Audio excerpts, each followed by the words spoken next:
Bismillahirrahmanirrahim. Assalamualaikum warahmatullahi wabarakatuh. Alhamdulillahi wahdah, anjaza wa'dah, wa nasara abdah, wa hazamal ahzaba wahdah. Ashhadu an la ilaha illallah wahdahu la syarika lah, ilaha wahidah, wa ashhadu anna Muhammadan abduhu wa rasuluh, la nabiyya ba'dah. Allahumma salli wa sallim ala sayyidina wa maulana Muhammadin wa ala alihi wa ashabihi wa man tabi'ahum bi ihsanin ila yaumiddin. Para pemirsa live streaming Pondok Pesantren Darun Nahdhah Tawalib Bangkinang dimanapun adanya, alhamdulillah, senantiasa kita bersyukur kehadirat Allah Subhanahu wa taala dalam suasana hujan. Alhamdulillah, kita masih dapat melaksanakan live dalam kajian fikih faraid. Mudah-mudahan kajian ini memberikan pencerahan dan pemahaman kepada kita pada umumnya.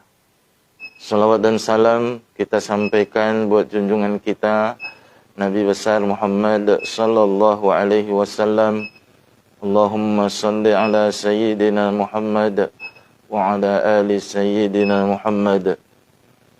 Para pemirsa live streaming Pondok Pesantren Darun Nahdhah Tawalib Bangkinang yang dimuliakan oleh Allah Subhanahu wa taala, kajian untuk pagi hari ini adalah menyambung kajian pada minggu yang lalu, di mana kita telah menjelaskan tentang aul. Aul itu berarti terjadi kekurangan harta yang akan diberikan kepada ahli waris sesuai dengan purutnya masing-masing. Aul dapat dilakukan dengan menambah atau membesarkan penyebutnya atau pembaginya dengan cara menambah pembilang, sehingga jumlah pembilang yang ditambahkan itu dijadikan sebagai penyebut baru. 6 bisa berubah menjadi 7, 12 bisa berubah misalnya menjadi 13, 24 bisa sampai menjadi 27. Sebab kalau tidak diaulkan akan terjadi kekurangan harta yang mesti diberikan kepada masing-masing ahli waris. Ma'asyiral muslimin, para pemirsa live streaming Pondok Pesantren Darun Nahdhah Tawalib Bangkinang yang kami hormati dan kami muliakan, lawan dari aul itu adalah rad. Rad. Rad secara lughah, secara bahasa itu berarti mengembalikan. Dan secara istilah dalam ilmu faraid, rad adalah mengembalikan sisa harta setelah masing-masing ahli waris mendapatkan hak warisannya sesuai dengan furud atau bagian dari masing-masing ahli waris, tetapi ternyata harta warisannya berlebih. Kebalikan dari aul. Kalau aul terjadi kekurangan harta yang akan diberikan kepada masing-masing ahli waris, tetapi kalau rad itu berarti terjadi kelebihan. Ya, terjadi kelebihan harta warisan. Pertanyaannya kemudian adalah, kalau terjadi kelebihan harta yang akan diberikan kepada masing-masing ahli waris, kemanakah kelebihan harta itu harus diberikan? Nah, memang dalam masalah rad ini terjadi ikhtilaf, terjadi perbedaan pendapat di kalangan para ulama. Sebahagian ulama mengatakan bahwa kelebihan harta itu diberikan atau diserahkan kepada Baitul Mal untuk dimanfaatkan dalam rangka kemaslahatan umum. Tetapi sebahagian ulama itu mengatakan bahwa kelebihan harta itu mesti dikembalikan kepada ahli waris, ashabul furud, kecuali suami dan istri. Artinya, kalau kita memakai pendapat bahwa sisa harta itu mesti dikembalikan kepada masing-masing ashabul furud, tetapi suami dan istri itu tidak menerima rad. Nah, suami dan istri itu tidak menerima rad. Kalau begitu, siapakah mereka yang menerima rad? Mereka yang menerima rad adalah ahli waris, ashabul furud, yang berasal dari ahli waris nasabiah, ahli waris yang ada hubungan darahnya. Kalau suami istri itu adalah ahli waris sababiah, karena ada ikatan perkawinan, sehingga suami atau istri itu tidak termasuk ahli waris yang mendapatkan pengembalian kelebihan harta warisan. Ma'asyiral muslimin, para pemirsa live streaming Pondok Pesantren Darun Nahdhah Tawalib Bangkinang, untuk lebih jelasnya bagaimana pengembalian harta kepada masing-masing ahli waris dalam teori rad ini adalah bisa kita perhatikan dari contoh-contoh yang akan kita kemukakan. Ya, dari contoh-contoh yang akan kita kemukakan, mudah-mudahan dapat dipahami bagaimana cara kita melakukan rad atau mengembalikan kelebihan harta warisan. Kita buat contoh yang pertama. Seseorang meninggal dunia, ahli waris yang ditinggalkannya hanya seorang anak perempuan. Seorang anak perempuan. Satu orang anak perempuan. Kemudian ahli waris yang kedua yang ditinggalkan oleh si mati itu adalah ibu. Anak perempuan dan ibu. Kalau kita mengikuti furud masing-masing dari ahli waris ini, ibu itu berhak untuk mendapatkan 1/6. Kenapa 1/6? Karena yang mati memiliki anak. Maka ibu mendapat 1/6. Sementara seorang anak perempuan, ya sesuai dengan ketentuan syariat, itu mendapatkan 1/2. Karena dia hanya sendiri saja. Kecuali kalau dia berdua atau lebih, dia berhak mendapatkan 2/3. Tapi karena anak perempuannya sendiri, dia hanya berhak mendapatkan bagiannya 1/2. Kalau ahli warisnya cuma berdua seperti ini, itu bisa kita pastikan bahwa terjadi kelebihan harta. 1/2 dikali 6 untuk menyamakan penyebutnya. 1/6 dikali 6. Maka jatah untuk anak perempuan itu adalah 3/6. Jatah untuk ibu itu adalah 1/6. Kalau kita umpamakan peninggalan harta si mati adalah 60 juta, maka bagian untuk anak perempuan 3/6 dari 60 juta. Itu berarti seorang anak perempuan akan mendapatkan 30 juta rupiah. Untuk jatah seorang ibu 1/6 dari 60 juta, itu ibu akan mendapatkan 10 juta rupiah. Kalau kita jumlahkan 30 juta rupiah jatah untuk anak perempuan dengan 10 juta bagian yang diterima oleh ibu, itu berarti baru berjumlah 40 juta. Sementara harta yang ditinggalkan oleh si mati itu adalah 60 juta rupiah. Artinya harta warisan itu bersisa 20 juta rupiah.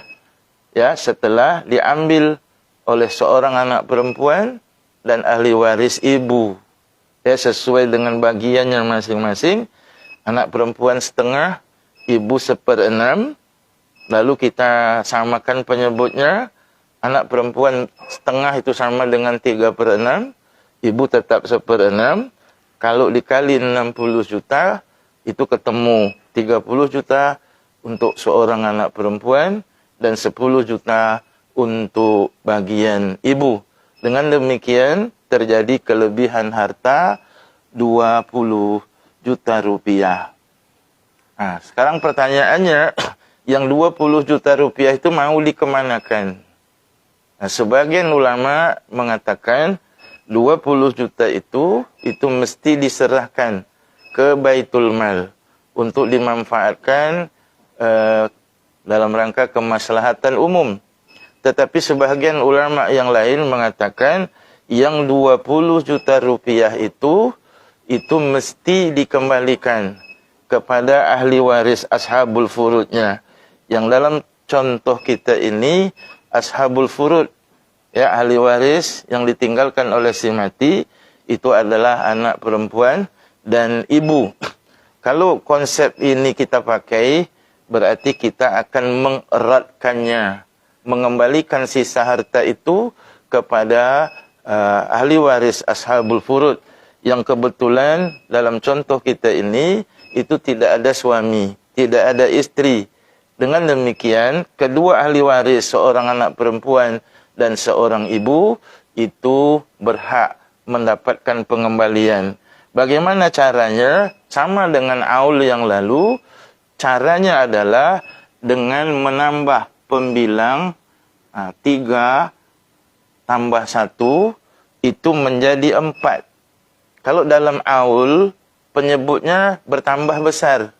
Tapi kalau dalam merat penyebutnya bertambah kecil. Oleh karena itu kalau 3 plus 1 sama dengan 4, maka bagian untuk anak perempuan dari 3/6 itu berubah menjadi 3/4. Untuk bagian ibu 1/6 itu menjadi 1/4. Kalau 3/4 dan 1/4 dengan penyebut yang baru, kita kali 60 juta rupiah, maka 60 bagi 4 itu adalah 15. 15 dikali 3 itu berarti untuk anak perempuan adalah 45 juta rupiah. Sementara untuk ibu itu adalah 15 juta rupiah. Kalau kita jumlahkan berarti semua harta itu habis terbagi, 60 juta rupiah. Anak perempuan yang seharusnya sesuai dengan furudnya tadi mendapat 30 juta, tetapi karena diratkan bertambah dari 30, itu menjadi 45 juta, bertambah 15 juta. Sementara untuk ibu, dari yang seharusnya 10 juta, itu menjadi 15 juta. Sehingga semua harta peninggalan sebanyak 60 juta tadi, itu habis diberikan kepada ashabul furud. Itulah yang disebut dengan rat dalam ilmu faraid. Tetapi perlu dipahami, tidak semua ashabul furud itu menerima rat. Nah, yang tidak menerima rat itu adalah suami atau istri. Maka kalau ada ahli waris itu suami atau ada istri, sementara mesti kita eratkan, maka sebelum diratkan, itu dikeluarkan dulu bagian suaminya atau bagian istrinya. Seperti seseorang meninggal dunia, meninggalkan ahli waris suami. Meninggalkan ahli waris ibu. 2 ini saja. Seorang suami berarti yang meninggal istri, tak punya anak, tetapi dia punya suami, dan dia hanya punya ibu. Tidak ada ahli waris yang lain. Ya, maka bagian suami itu adalah setengah. Kenapa setengah? Karena istri tidak memiliki anak. Bagian ibu 1/3. Kenapa ibu 1/3? Karena yang mati juga tidak punya anak. Nah, seperti tadi, kita mesti samakan dulu penyebutnya dengan mengalihkan dengan bilangan yang habis dibagi, yaitu 6. 6, sehingga yang suami itu memperoleh bagian 3/6 lah. Kemudian bagian istri itu adalah 2/6. Nah, kalau kita contohkan tadi harta 60 juta juga, 60 juta, 60 juta, maka seorang suami itu pasti akan mendapatkan bagian 30 juta rupiah. 30 juta rupiah. Sementara ibu itu akan mendapatkan 20 juta rupiah. 20 juta rupiah. Kalau kita jumlahkan 30 plus 20 juta itu berjumlah 50 juta. Otomatis harta berlebih. Berlebih 10 juta. Karena peninggalannya 60 juta. Berlebih 10 juta itu dikembalikan ke mana? Karena ahli waris itu ada suami. Suami itu tidak menerima rad. Tidak menerima rad. Karena suami tidak menerima rad, itu berarti sisa harta itu hanya dikembalikan kepada ibu. Sisa harta itu dikembalikan kepada ibu. Kalau kita jumlahkan tadi 3 plus 2 adalah 5, itu masih bersisa 1. Karena 6 bersisa 1. Sisa 1 ini itu tidak dibagi kepada suami dan ibu, tetapi dibagi hanya kepada ibu. Kenapa hanya kepada ibu? Karena suami atau istri itu tidak menerima pengembalian kelebihan, tidak menerima rad.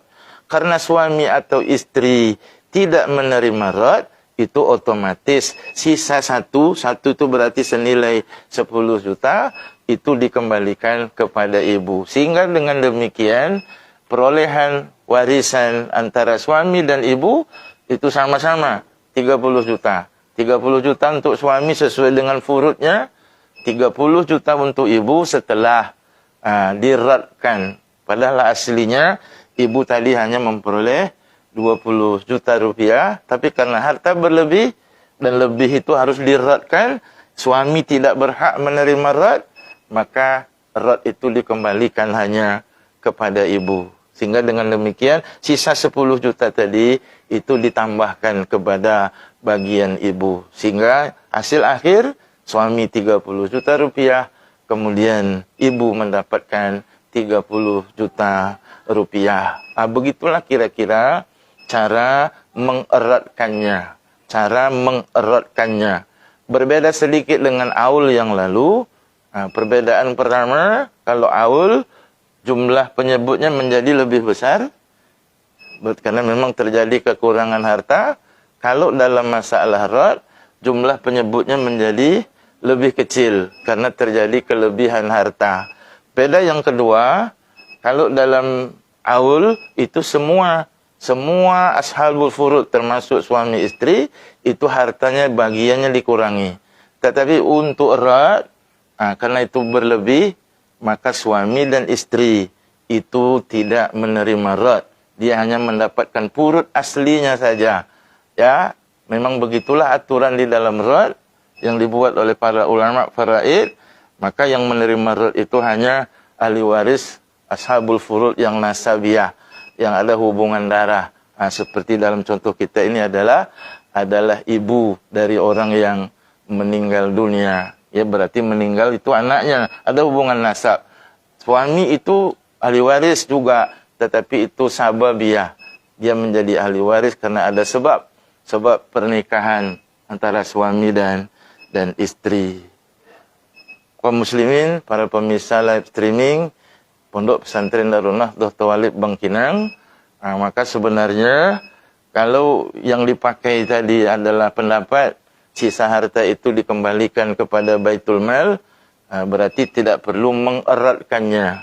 Tetapi kalau kita mengikut pendapat ulama yang mengatakan harta kelebihan itu dikembalikan kepada ahli warisnya, maka terjadilah rad. Hanya saja rad ada namanya rad murni. Kalau rad murni itu berarti tak ada suami dan istri. Semuanya ashabul furud yang sababiyah. Kemudian ada rad yang tidak murni. Yang tidak murni itu berarti ada di antara ahli waris itu suami atau istri, maka berikan bagian itu dulu kepada mereka, sisanya baru diberikan kepada ashabul furud yang sabawiyah. Mudah-mudahan bisa dipahami teori serta praktek membagi kalau kita berhadapan dengan keadaan di mana terjadi kelebihan dari harta warisan yang ditinggalkan oleh si mati. Selalu orang lebih memilih pendapat yang kedua, yang mengembalikan sisa harta itu dibagi kepada ahli waris yang ada. Tetapi barangkali juga ada yang memilih pendapat yang pertama, menyerahkan kelebihan harta itu untuk kemaslahatan umum, seperti mengembalikannya atau menyerahkannya ke Baitul Mal. Mudah-mudahan bermanfaat. Subhanakallahumma wa bihamdik, asyhadu an la ilaha illa anta, astaghfiruka wa atubu ilaik. Billahi taufik wal hidayah. Wassalamualaikum warahmatullahi wabarakatuh.